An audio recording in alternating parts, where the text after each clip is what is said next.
Cashflow Diary Podcast, episode 47. Congratulations, you showed up. Give yourself a high five in celebration of your success. Welcome to the Cashflow Diary, where new and experienced investors come to take confident action towards their goals. Your host is a family man, a real estate entrepreneur, investor, coach, and instructor. As a master facilitator of Robert Kiyosaki's Cashflow 101 game, he's inspired many to begin their journey into creating cash flow for themselves and their family. And now, here he is to offer you the tools required to earn the income desired. Your cash flow coach, Jay Massey. All right, and welcome to another episode of the Cashflow Diary Podcast. Glad that you are here. If you've been enjoying the series of different entrepreneurs that are here, because I know I have. If you've been enjoying it, let us know. Make sure that you send in a nice little review on iTunes, because, you know, we as entrepreneurs, we do our best to let as many people know that our business exists. And when you hear somebody or hear something that sounds good, let other people know that it was good too. And one way you can do that, like I said earlier, is just to leave a review on iTunes. So we've been doing a series, for those of you who may not be aware, we've been doing a series with different entrepreneurs that you run into from time to time, who have taken on their desire for cash flow in various different ways. As you guys know, I don't restrict cash flow to simply being, you know, something in real estate. Now, that's definitely kind of where I began and still what I do, but that's not the only way to generate cash flow. So we've got a series of entrepreneurs who have been able to develop their own businesses in various different ways. And at the end of the day, I want you to understand and hear the similarities between all of us and what it takes to create a business, whether that be to you know, an iPhone app, whether that be a real estate. It doesn't really matter what it is that you want to do, but there's so many similar common elements between the process that I think you benefit by having exposure to so many different people. Now, the individual that I have today has lots of energy. So good. That'll be great. You're going to have lots of fun hearing her. And I think you're going to learn a lot about dealing with, I'm going to make a prediction. You're going to learn a lot about getting past any excuses that you might have right now. Because I know for many of us, we think the road has to be perfect and has to be paved. But what's most important is just understanding is that that's not actually that important.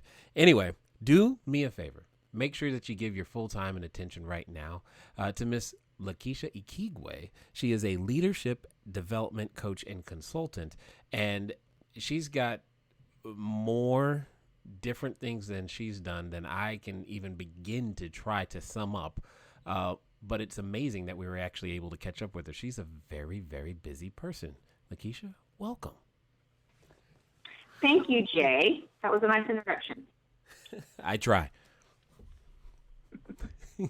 So you're a speaker, you're a writer, mentor, coach, and you do private consulting. It's amazing. You must work on a 26-hour clock, because mine only has 24. I'm trying to grab a complete picture. What is it that you do in your business and as you're helping, you know, businesses generate more cash flow? So let me start kind of at the base of that.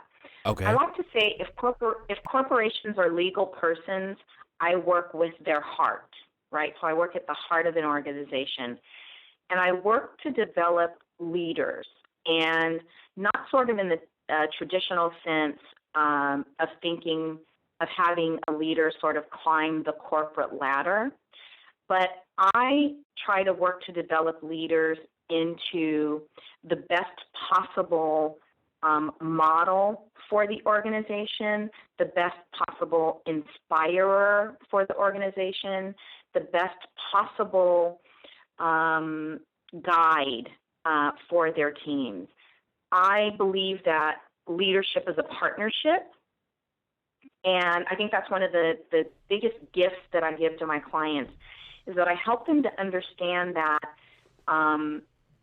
leadership is not sort of being ahead over people, but it's actually being in partnership with them.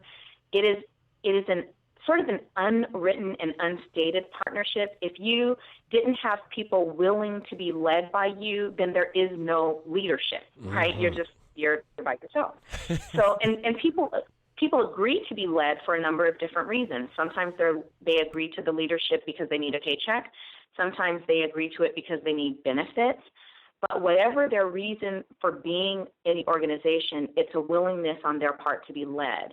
So I like for them to look at leadership as a partnership first, and then start from that vantage point. So I hate the word manager as it relates to people, because I don't believe that you can actually manage another human being. I believe that you can manage systems and processes, but not people. So when I work with organizations, I work at the heart of the organization, as I said earlier, to try to get them to see leadership in a completely different way so that everyone's potential is maximized, because people are looked at as really a vital part of the partnership within the organization. Absolutely. I love that. I mean, hopefully you heard the idea of agreeing to be led. I mean, when it comes to, if to use a real estate side of example, when you're sitting down at the table, negotiating table, whatever you want to call it, the seller is agreeing to be led by you if you're the buyer. If you're the seller, you're trying to lead the buyer down a path that you want to go. You're always leading. And even if you're buying your real estate through a real estate agent, you're still leading. You're leading the team, and they have to agree to be led for many different reasons. I've never heard it put quite like that, and I like that. I like the idea of being aware that there's a reason someone is willing to follow, and understanding that reason is probably key to their motivation. And I don't know what word to use now. If I'm not managing, how do I what am I doing if I'm not managing people? So what is the applicable word, since we don't manage people but we manage processes and systems? What do we call it then? And to me, it's a more accurate definition of the word leader. So it takes. I believe that not everyone climbing the corporate ladder should be in a leadership role, right? So some of those people should be managing systems and processes, and that's their role. And then others should be leaders. And there's a clear designation between the two paths in my mind. And so I think let's really call it what it is, because I'm sure you've probably, well, I shouldn't say I'm sure, I imagine you've worked for other people at some point in time in your life. Is that correct? Yes, boy, have I. Yeah. Okay, exactly. And so some people clearly were not leaders. They were not inspirational or aspirational. They did not seek to bring out the best in everyone who worked underneath them. And when you think of some of the world's great secular leaders, you think of, titans of industry, Lee Iacocca, or, Martin Luther King or Gandhi, or, JFK, just people who were able to mobilize people to serve a greater or bigger cause or mission. That's so much different than a manager telling you, this needs to go out looking like this, and we have to have consistency, A, B, and C. Don't think outside the box. Just do what I say, blah, blah, blah. Clearly, one is leadership and the other is not. So that's what I really get organizations to understand. Don't have people in key leadership positions that aren't leaders. However, they might be a great process manager. I mean, that might be their zone of genius. So put people who really are leaders in leadership roles, people who have a passion for people, and make those individuals your leaders. And people who have a passion for processes and systems, make those your managers or leaders of the departments that manage that kind of work. And so how it impacts their bottom line is that you have now a team that is willing to be led because now there's a different purpose for them within the organization, and that is they are contributors to something bigger than themselves. And actually studies have found that more than anything, more than more money or more time off or whatever, people want to feel like they are making a valuable contribution to their place of employment. That's what they want more than anything. There was a study, I don't have the statistic in front of me, but it was something like 67% of the individuals that were polled, that was actually their top priority and what they wanted more than anything else.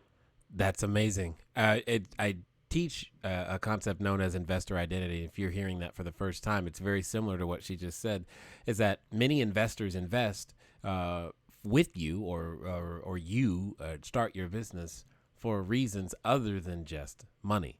And some of those reasons, they play out in various different ways. But I like what you were mentioning when you said have everybody play in their zone of genius. I love the idea of a zone of genius. This is my zone. This is what I do. Because I often tell people that you should strive to structure your team such that everybody only does that which they do best and nothing else, so that no one's playing out of position, because otherwise it gets challenging to make stuff happen and it's so much more work. But when everybody's playing in the position that they're playing within their zone of genius, things are so much better, so much better. Well, and it takes the energy from struggle energy to flow energy, right? If you're struggling, I struggle myself with my own paperwork, right? Oh my God, yes. Okay, I mean, and most entrepreneurs are that way. It's like I want, tax season just makes me want to just sleep for a year. Like I just don't even want to get out of bed because of course now I've got to pull together, X, Y, and Z, and I've got to do this. So that's a struggle for me, and even hiring someone to train to be able to do what I need them to do, which I do have to do now. My business is at that level. There's no more avoiding it.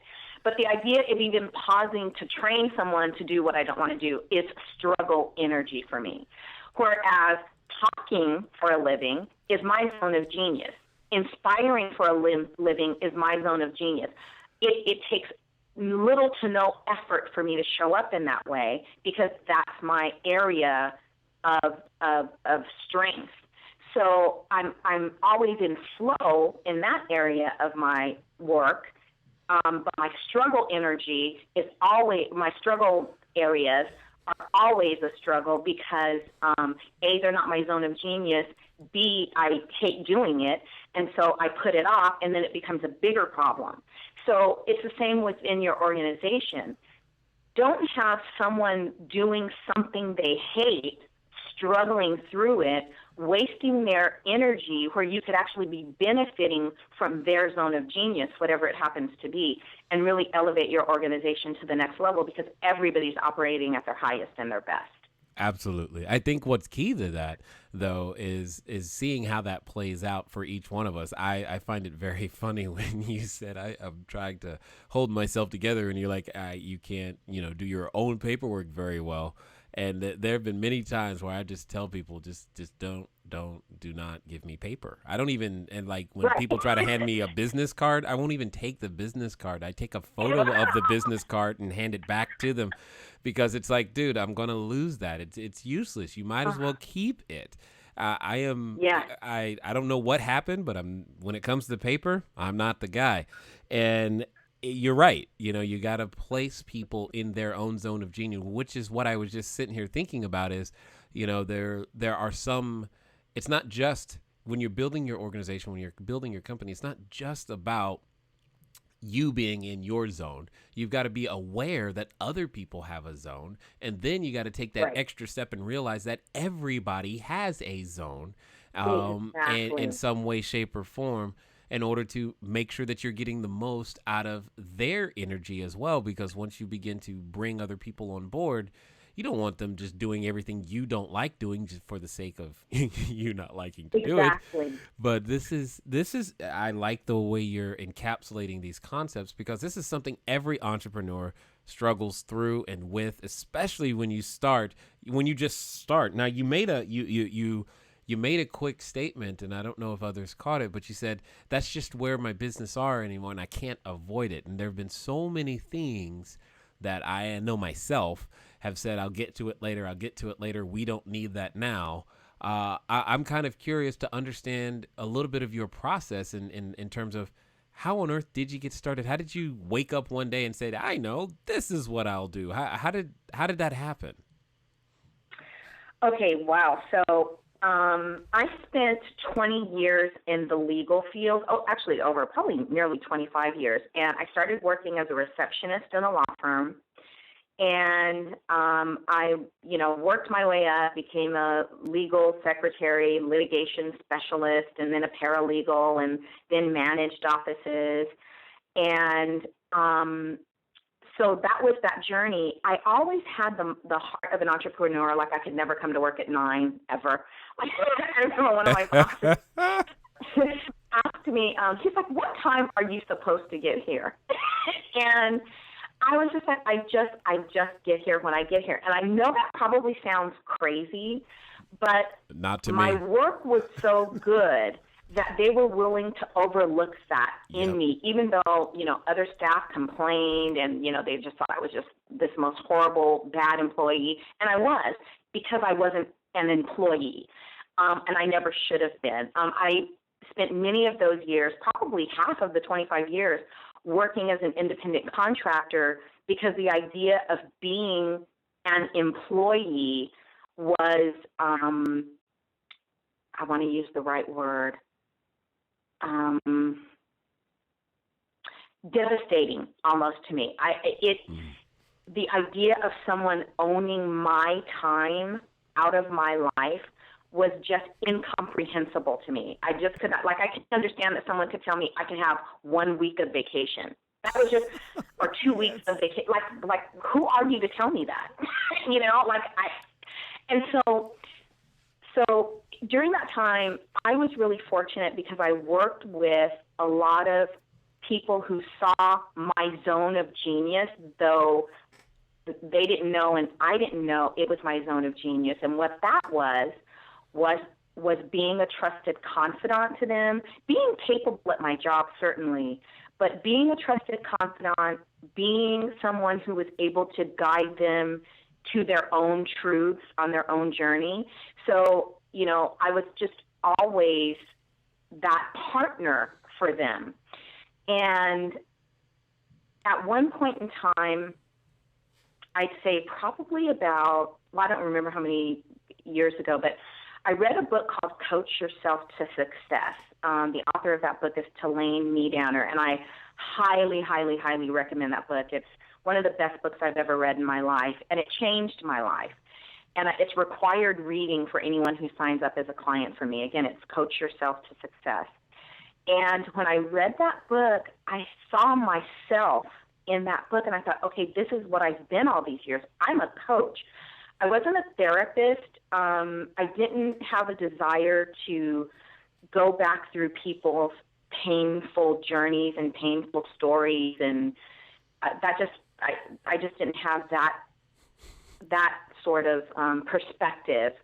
But coaching as a modality is actually present and future based. So it takes you where you are now and says and asks where do you want to go or where do you want to be, and then the coaching process is like a bridge to get you there. And that really appealed to me because that's the kind of person I am. I believe the past is over, and this is not therapy and all of the sciences of the mind are highly beneficial, and everybody needs something different. So I want to make sure and honor and acknowledge that. But for me and my personality and the person that I am, I always felt like the past is over. there's nothing I can do about anything that's in the past. All I control is my here and now, and then what tomorrow will look like. So when I read that book, I realized I already am a coach. I've already been coaching people. Let me find out the right way to do this, and to really understand this modality and this process. I attended Coach U, or Coach University, and which I had a wonderful education through that program. And then I started my coaching business thereafter. And I'll interject just one thing, one other bit of my education and training. So during my years of working, I had several periods of time where, I might not work for a year or, whatever. I would take time off and I would travel throughout Europe and, do these things that were in alignment with my a couple of my core values, one of which is freedom, and my other core value is to be heard. Okay. Well, we actually have about 4, but those are 2 of mine. So, so during some time that I had taken off, I took a program that was put on through the Pan-American Asian Legal Center in Los Angeles, and it was called Leadership Development in Interethnic Relations. And I really loved that program, and it taught about leadership from different sort of ethnic perspectives and how to get people from different backgrounds to be able to come to conciliation and agreement. So I did that. And then another program that I took a few years later was the mediator training program through the dispute resolution program of the City Attorney's Office of the City of Los Angeles. So I'm also a mediator through that program. And so I took all of that training, my leadership development training, my mediator training, my conflict resolution training, and then my training as a coach, and I started my work in coaching. And that's kind of how I got started on this process. Wow. So it wasn't wake up one night and say, hey, here I go. Right. That's good. And that's the thing is there's an evolution to all of our businesses. For so many people, what you're thinking about right now may not be, and here's the key word. You started with what you knew you valued. I think many, if not all, entrepreneurs have at their core that freedom one for sure. Yeah, I agree. And without that one, you might as well just, be an employee, so to speak. Not that there's anything necessarily wrong with that, because entrepreneurs, i.e. provide jobs to employees. Right. It's just some people, like you said, aren't cut out to be one. It took me about 26 years of my life before I figured that out too, because I couldn't show up on time. I could never figure out that lunch was supposed to only be 1 hour. That was somehow very foreign to my my way of being. And I had the same, it's so funny. It sounds like I'm talking to the female version of myself, because I had the same stuff. I would do what took some people 8 hours to do. I got it done in 2. And I'm just like, what's the big deal that I got here 5 minutes late? We all know that I'm going to do more than everybody else here. Now, see, my problem was that I actually told people that. So yeah. It didn't go so well. And you have to go on this journey to figure out who am I and how can I be of service, and everyone's journey is completely different. But once you figure it out and you know that you're operating within that zone, the world begins to change, and fast and quick, in a hurry. And it often has a lot to do with skill sets that you already have. And I try to impress this upon my audiences across the world, is to let them know that, hey, you becoming a real estate investor has a lot to do with a lot of skill sets that you already have today. You just don't know it yet. And it's just amazing to me to hear it come from a completely different person, from a completely different perspective. I'm just excited. So I'm just curious if your entrepreneurial journey is anything like mine, where as in you start off excited, you keep going, and then you get hit with something and you're like, oh my God, what is this? I've never dealt with this before. But then you figure out a way to do it, and then you go up and you go down, and it's not a straight path to what you thought. Has yours been kind of similar? Absolutely. And this is so, I'm laughing at everything that you said. I got to go back to the 1 hour lunch thing too. When you said that, I would take 2 hour lunches. Like that was my lunch. I was like, 1 hour. I can't even get to where I need to go in an hour. So anyway, Exactly. But yes, exactly. So let me give you an example of what you just said about the journeys. So I co-authored my book, The Truth About Being Single, Learn to Reject the Lies, Become Honest with Yourself, and Never Settle Again, with one of my closest friends. And I was single at the time that the manuscript was completed. And we wrote it. It was a bit sort of cathartic. I was 36 years old, actually, when we finished the manuscript. I was single. I knew the pain and the wounds of being a woman and being single, and I knew other women were experiencing what I thought were these pain spots that were not being addressed in a helpful or in an honest, truthful way. And so single women are sort of told these things all the time. Well, you get to do things that married women don't get to do, or you have the freedoms that mothers don't get to have, or, all these kinds of things. And I thought, I've traveled the world. I've had a lot of wonderful experiences, but those don't replace being a wife and a mother, which is what I always wanted and was part of the vision for my life. So, and you know what, and I'm not happy about that. I'm a happy person, but I'm not happy about that. And I have great self-esteem and extremely high confidence, but you know what, I don't like this.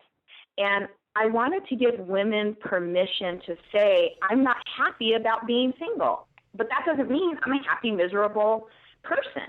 Got it. And then I wanted to give them tips on ways to make sure that they kept themselves happy and joyful and full and centered while remaining on the journey to finding a mate, because it takes a happy, healthy, whole person to attract a happy, healthy, whole person.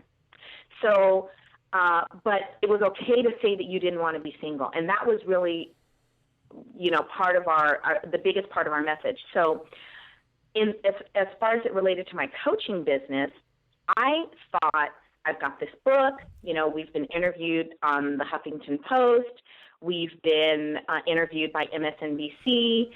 I'm going to coach single women over the age of 35. That was my demographic. That was what made sense. And I did coach some single women over 35 on their journey. And then I coached some women who were under 35. And then I coached their friends would tell their married friends, I have this coach. You should really talk to her. She can help you with this, this, and this.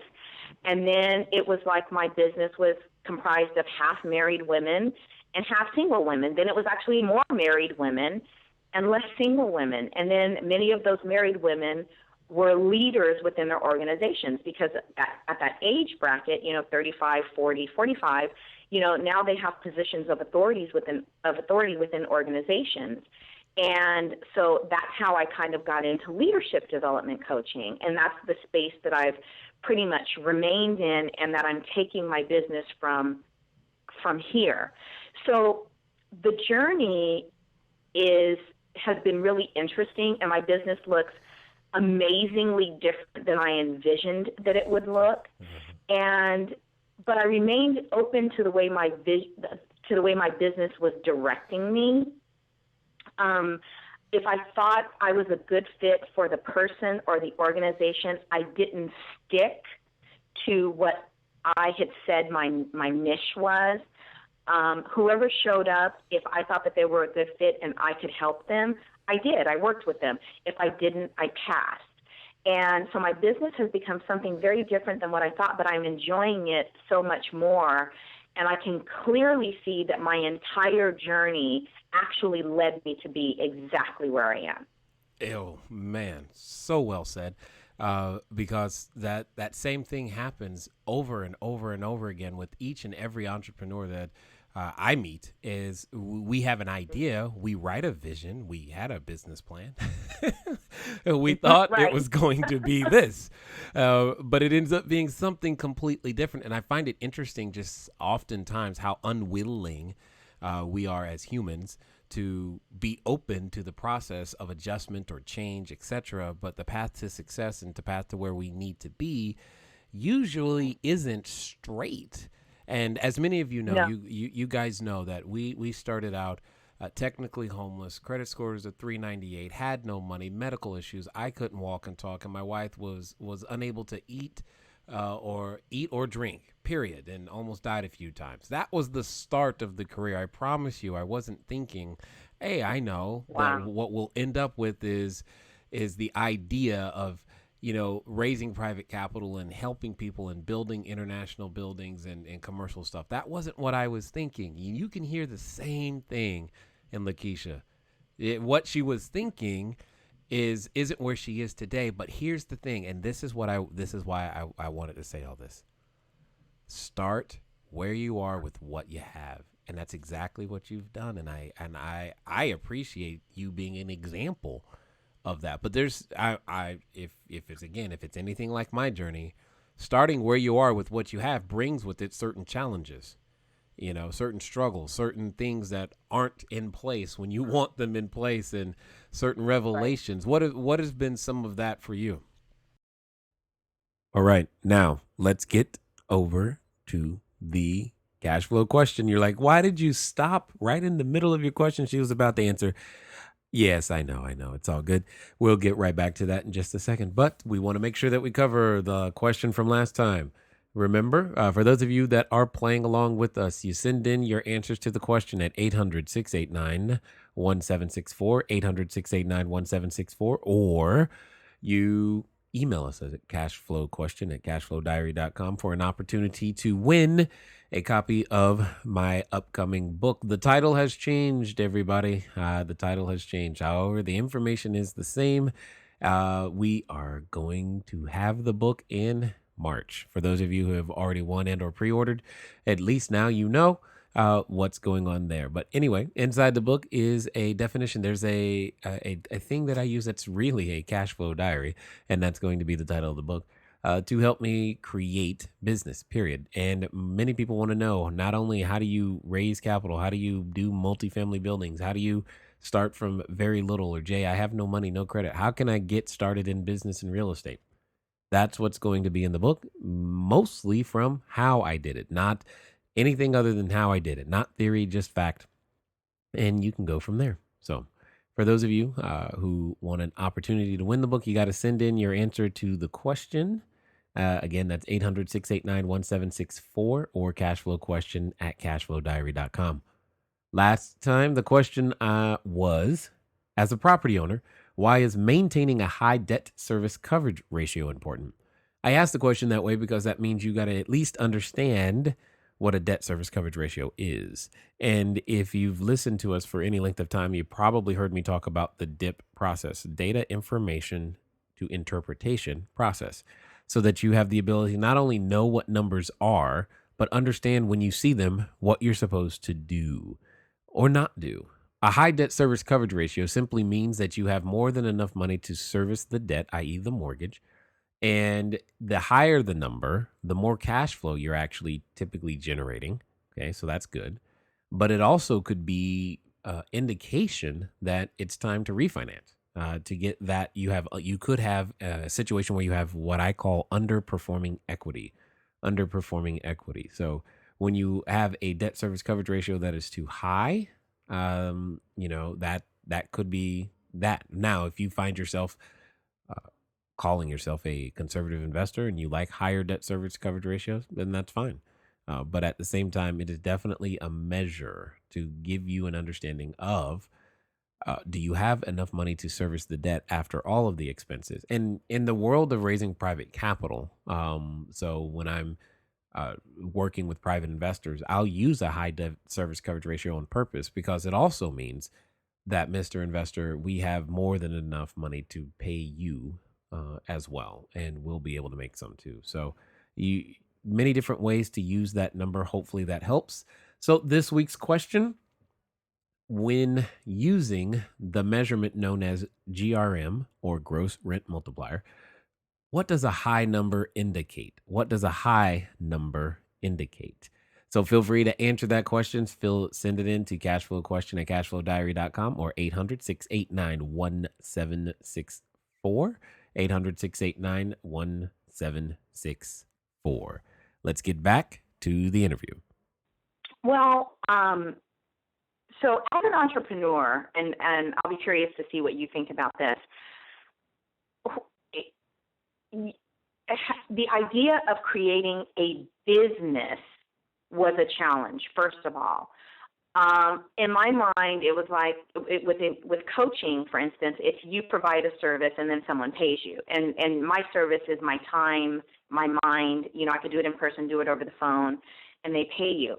So now shifting into understanding that you are actually creating a business that you need to run like a CEO, that I think is probably the biggest challenge that I've grown into, because again, that's not my zone of genius. My zone of genius is doing what I do, not managing what I do.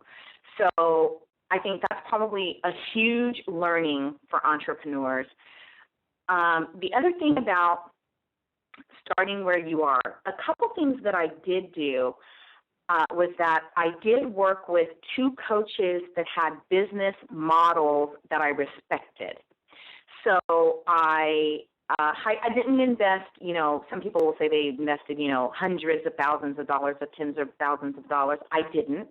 I think I invested a few $1,000s to work with business coaches to find out how they modeled their businesses and what software programs they used in their business, to find out what vendors they used in their businesses, to find out what maybe they learned the hard way, so that I could avoid some of the things that they learned. And those were helpful, and I highly recommend people do that.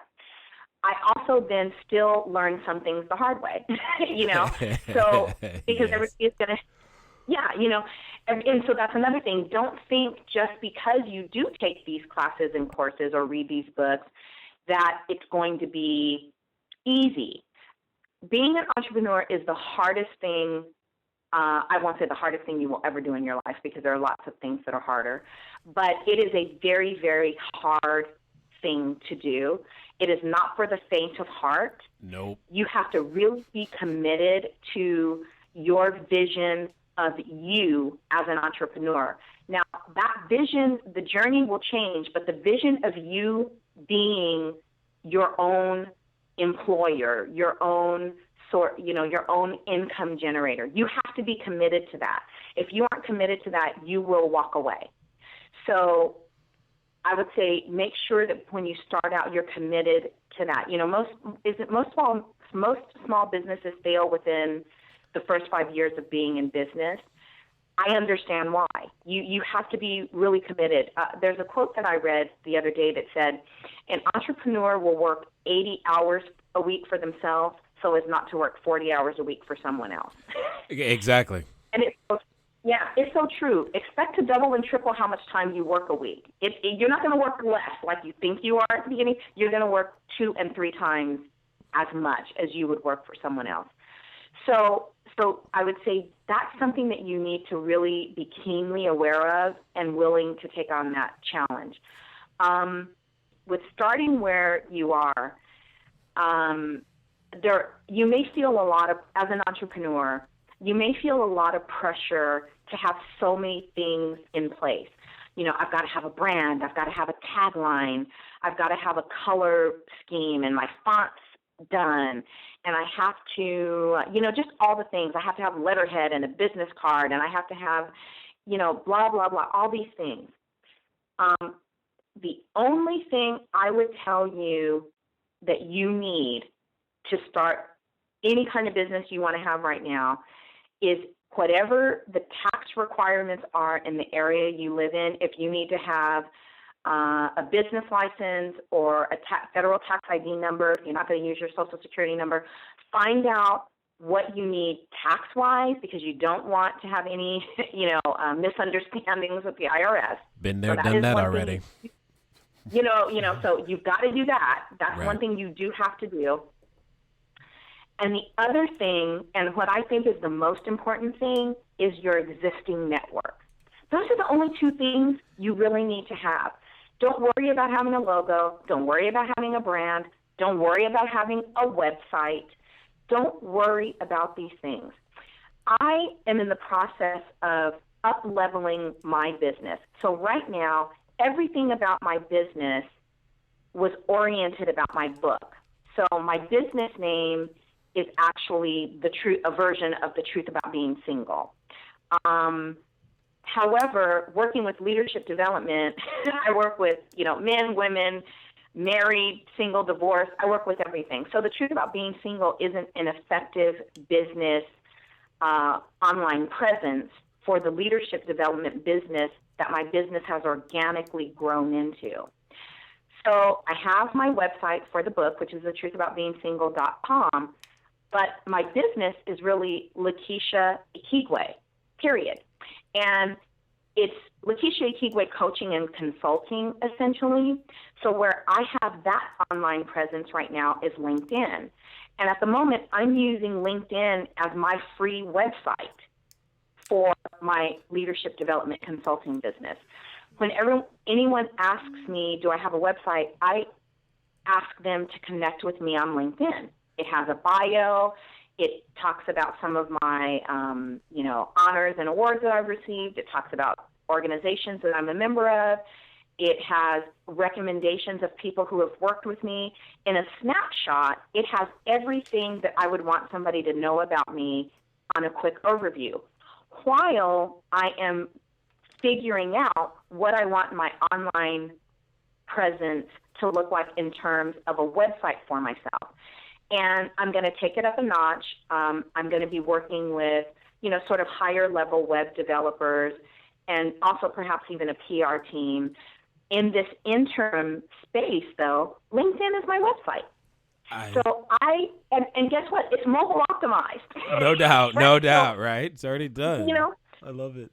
And there are I want to say, aren't there 65 million people on LinkedIn or something like that? Probably more, but who knows? You're right. No,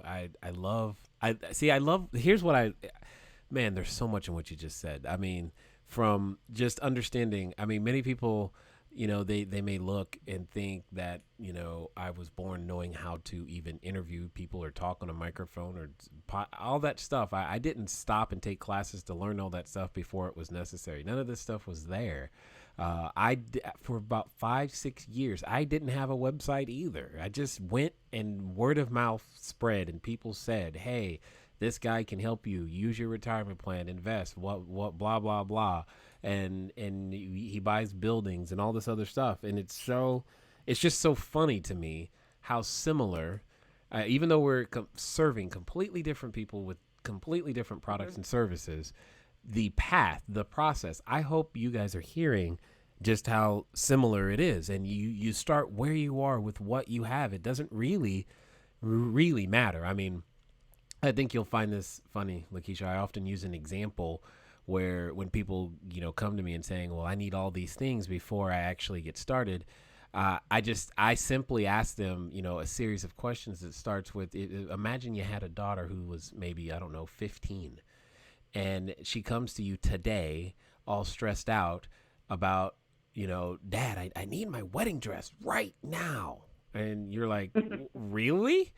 Why? Because there's a whole list of things that should have happened well before she needs that wedding dress. And it's just amazing how knotted up we get. And what's interesting, and I think this is the sad thing, that is what prevents most entrepreneurs from even starting, is that they're not willing to do what you did. They're not willing to just start with what you have. We're too caught up thinking, oh man, if all I have is a profile on LinkedIn, what's going to happen? And I don't know how to tell people. I'm like, look, I have raised millions of dollars and done tens of millions of dollars worth of real estate from a Facebook profile. And I believe you. Seriously, the other thing, I got to add a third thing to the most important thing. What's that? And really pay attention to those people. Have a way for people to pay you. That's the other most important thing. That is so funny. You're right. I had to learn how to even. Oh, you got to pay me. Who do I make the check out to? Good question. I'll be right back. I mean, where does it? I don't know. We're not born knowing these things. You learn them, and that's right. so awesome. That is so awesome. So, I guess then I'm just kind of curious. Can you tell? I believe you. It's just you seem to have a passion for working with women, and now that it's just grown, so I'm assuming you're okay with working with guys too. When it comes to your perfect idea of what it is that the solutions that you provide and how you help people, who is that perfect person that you help? So I would say, yes, I work with actually quite a few men now that are leaders within their organizations. So the perfect person for me to work with is someone who is a leader of an organization that wants to have the organization be one of flow, of maximum flow and minimal struggle and minimal conflict.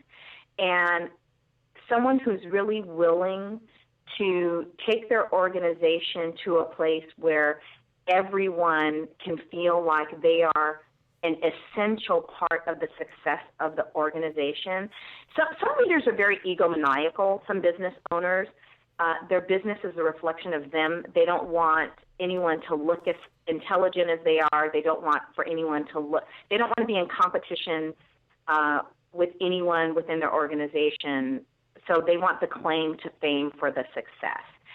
That's not my ideal client. My ideal client wants to have a successful organization that's built by a team that is essentially conflict-free and is cohesive and collaborative.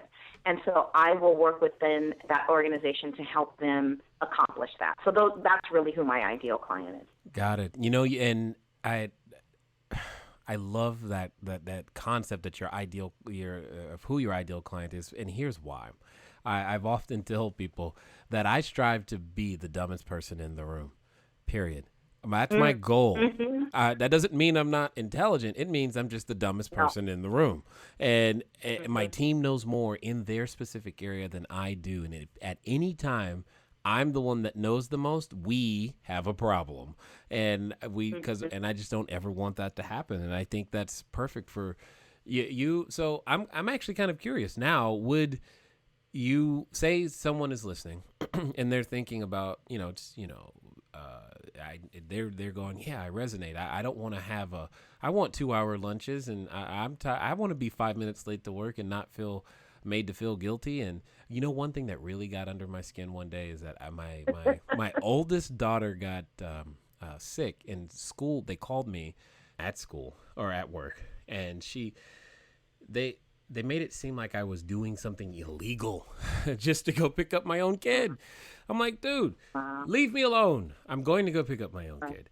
And that stuff was just so frustrating to me, to the point to where, you get to this place where you have to do something about it. And you can't.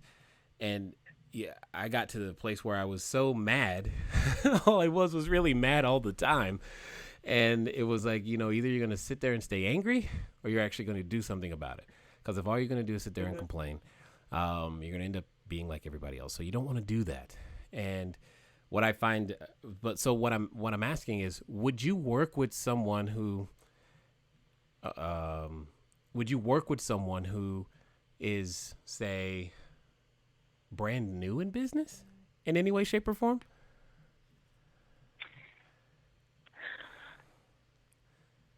I would.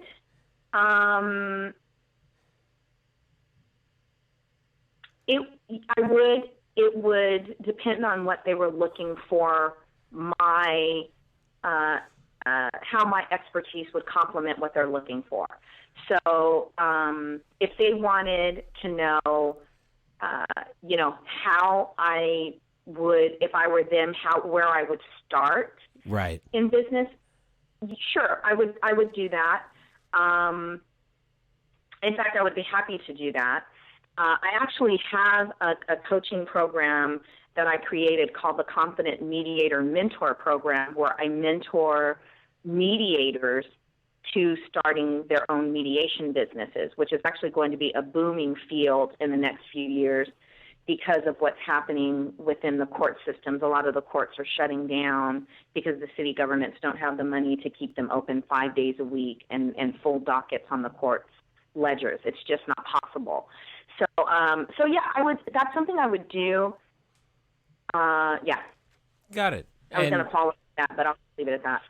Yeah, well, because here's, I'm thinking, and again, I'm just doing what I do, is that if I'm listening to you, one of the things I want to do is I want to build my team right from the beginning. I want to go in with the right, mindset, and if that's going to cost me an hour or two of your time just to make sure that I'm going in the right direction to begin with, I think it makes sense for me, and I'm kind of wishing I had a Lakeshia by my side, a few years ago when I got started. There might have been a few things I could have avoided, but it's all good, and it's just all these little things are things that there are just so many extra details. Because one thing that you said that I think is beyond truthful is that being an entrepreneur is by far one of the most challenging things.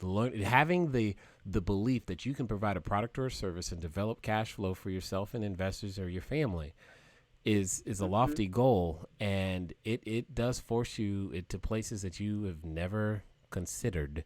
You didn't know they existed, and you're like, wow. And but life becomes so much more real to you. And I'm just kind of curious. I tell people all the time, I feel more alive than I've ever felt in my entire life. And I think it's because I'm so engaged in everything that goes on. And because as an entrepreneur, you have to be. What would you say? Would you feel very similarly? I'm just kind of curious. No, I absolutely agree with that. You don't have time for mundane activities anymore. There's just no time for it. And there's no time for people who waste your time. There's just no time for that. So a lot of things that you might have been tolerating in your life before, because the amount of time you can allow for them to exist within your world just isn't there.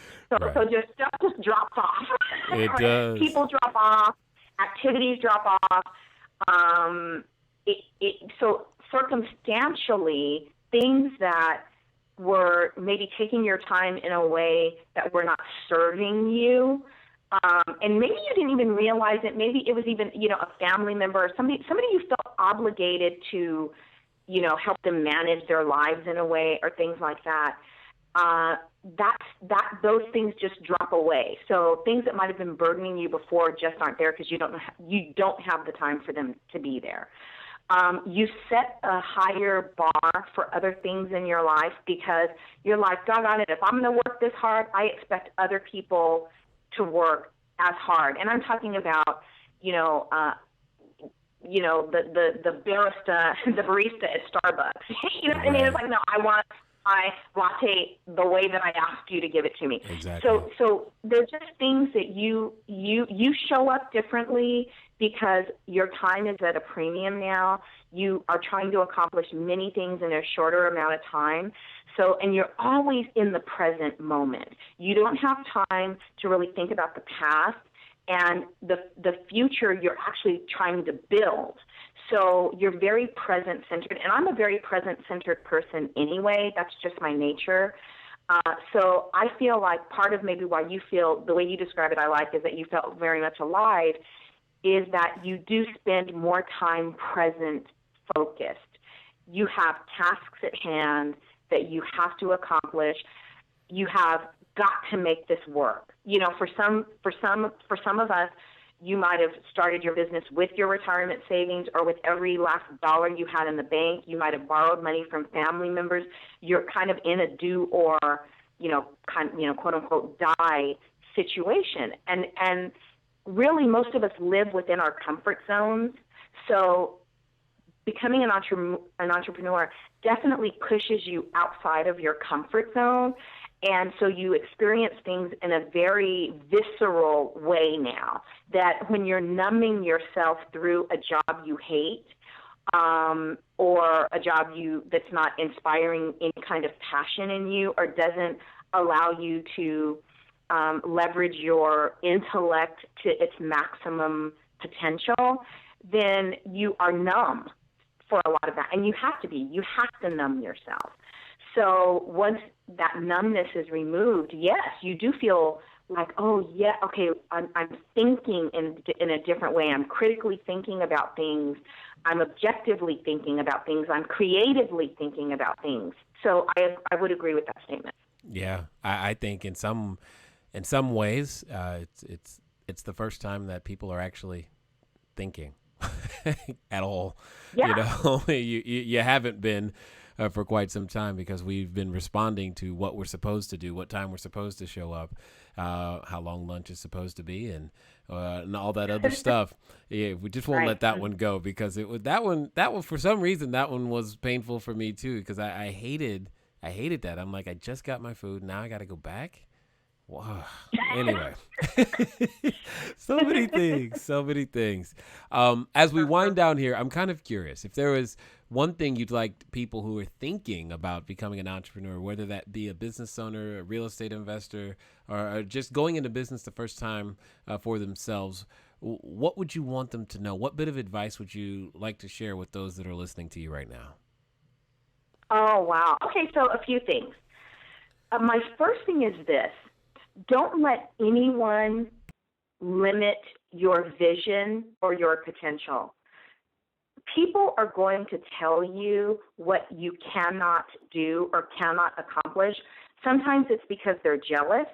Sometimes it's because, like the saying says, misery loves company. Mediocrity loves company, wow. Right?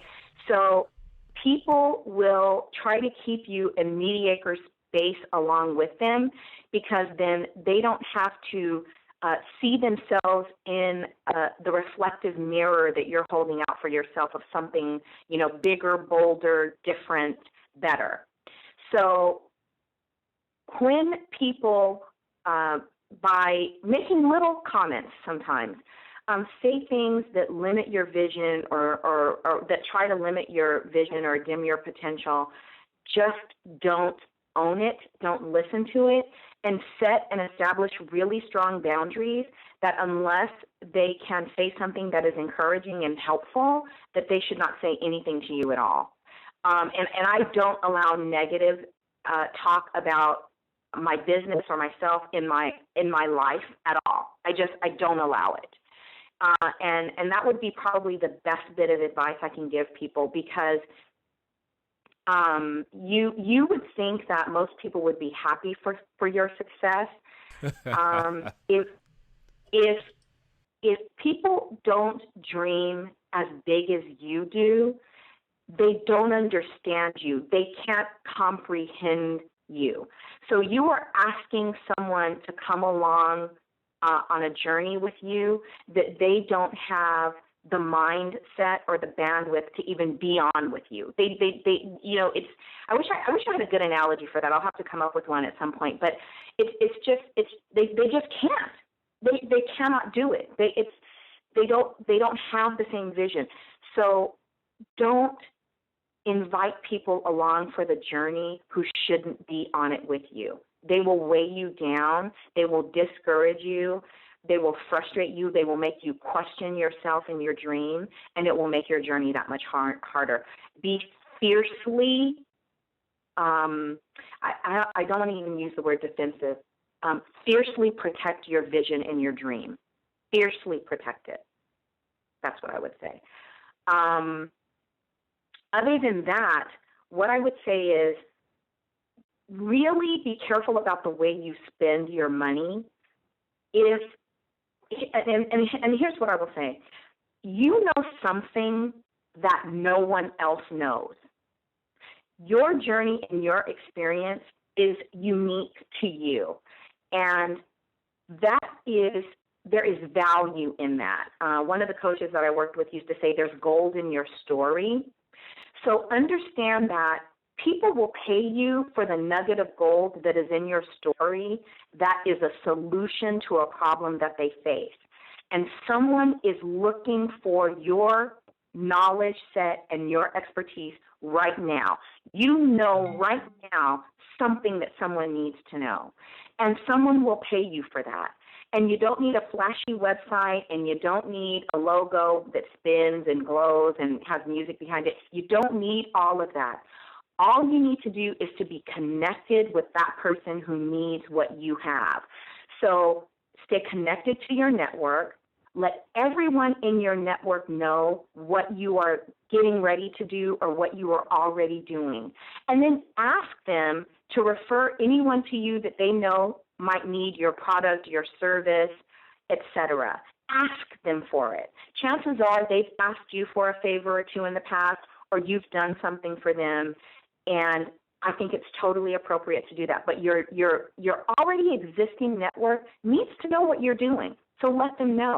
Start where you are, right? Before you try to pay people to, for referrals or emails or anything like that, just start where you are in your existing network. So be careful how you spend money. Don't spend it on things that you don't need. And this, I guess, is the final thing I would say. Don't try to recreate someone else's business. Be focused on creating your own business that represents who you are, the best of who you are as an individual. There's enough market share for everybody out there. Apple and Microsoft and Samsung, they're all out there, and we all have one of the three in our home somehow, somewhere, right? Exactly. Some of us have three of the three. Yeah, right. So you know what I'm saying? So don't try to recreate what somebody else has. Just be yourself, be your own business, and be focused on attracting business to you instead of hard selling yourself. If you feel like you have to hard sell yourself, then chances are the person that you're trying to hard sell to is not the best client for you, and it's probably going to be a struggle energy relationship. But where you have a connection where you say what you have to say, that person connects to you, they hear you, it resonates with them, that's your ideal client.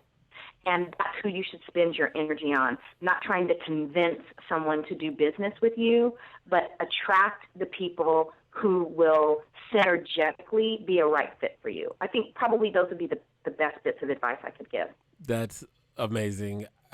It's just, at some point, people are going to wonder if you and I are related, because we have said almost the same things over and over again, and it's just amazing. I definitely just want to make sure that I say I thank you for taking the time and depositing that time right here with our listeners so that we can all benefit. I mean, I've learned new things like up-leveling. That's going to be a term that I think you guys are going to hear from now on, because I kind of like it. And just understanding that each of us have a zone of genius, and that we can play within it and create a solution. And all of us have nuggets of wisdom within our golden story. So, Lakeshia, I am definitely glad that you, as I said, took the time to be here. If you want to catch up with Lakeshia, you know that you need to catch her on LinkedIn. And I will spell the name just in case so that you know it. It's Lakeshia. And then the last name is Ekeigwe. How'd I do? You did just great. Perfect. Thank you for being here. And it's been wonderful learning more about you and talking about you. Please keep going out there, changing more lives. Thank you for having me. I really appreciate your energy and what you're doing with your show. Please keep it up. It's refreshing, and entrepreneurs need this kind of support. It was my pleasure to share any anything that anyone was able to take, it was my pleasure to share. And thank you for having me. Awesome. We'll talk to you guys soon. Bye-bye.